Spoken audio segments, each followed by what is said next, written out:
Welcome. Wow, just wow, Shakib Al Hasan Asia কাপে ফিরছে এবং তারই সাথে সাব্বির রহমান তিনিও এশিয়া কাপে ফিরছে। কেন বা ফিরবে না? দেখেন, প্রথমত সাব্বির রহমানকে এখানে বাদ দেওয়ার কোনো সুযোগই নাই এবং কেনই বা সুযোগ থাকবে? তিনি প্রথমত বিপিএলটা যেভাবে পার করছে তা দেখে অ্যাটলিস্ট তাকে নেওয়া উচিত ভাই। কেননা এই সাব্বির রহমানকে যদি আপনি একটাবার চিন্তা করেন এই টি-20 দলে, তাহলে একটাবার চিন্তা করেন তো শামীম হোসেন পাটোয়ারি, জাকের আলী অনেক, সাব্বির রহমান, আপনি একটা বেস্ট টিম পেতে যাচ্ছেন বাংলাদেশ ক্রিকেট টিম। এবং তার সাথে যদি সাকিব আল হাসানকে ইনক্লুড করা যায়, বর্তমানে বাংলাদেশ যে ফিনিশারের অভাব নাই, তারপরেও যদি সাকিবকে একটা অভিজ্ঞতার বলে একটা দাম আছে, তো আপনি অভিজ্ঞতার যদি দাম এখানে দিতে যান, তাহলে সাকিবকে ফেরানো বড্ড বেশি প্রয়োজন এবং সাকিব ফিরবে।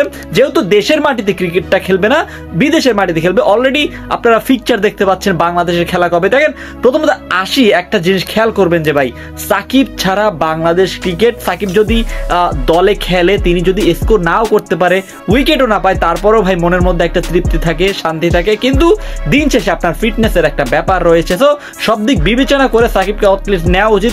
ফিটনেসের ইস্যু যদি আসে, তাহলে তিনি যেভাবে ঘরোয়া লিগ খেলতেছে, তাহলে সেখানে তো আর ফিটনেসের ইস্যু নাই। ঘরোয়া লিগ বলতে আমি বোঝাচ্ছি ফ্রাঞ্চাইজি ক্রিকেট, যিনি কিনা বাইরের লিগগুলো খেলতেছে। পিএসএল খেললো, সামনে ক্যারিবিয়ান প্রিমিয়ার লিগ খেলবে, আরো কয়েকটা লিগ খেলতেছে। তো এইসব দেখে আপনার মনে হতে পারে যে ভাই সাকিব এখন পর্যন্ত আছে। সো আমিনুল ইসলাম বুলবুল জাস্ট একটা ফোকাস ক্লিয়ার করে দিয়েছে যে ভাই সাকিব ফিরবে, সাব্বির রহমান ফিরবে। তাদের ছাড়া আপনি টি-20 দল কোনোভাবেই মানতে পারবেন না। আপনি কি চান কিনা?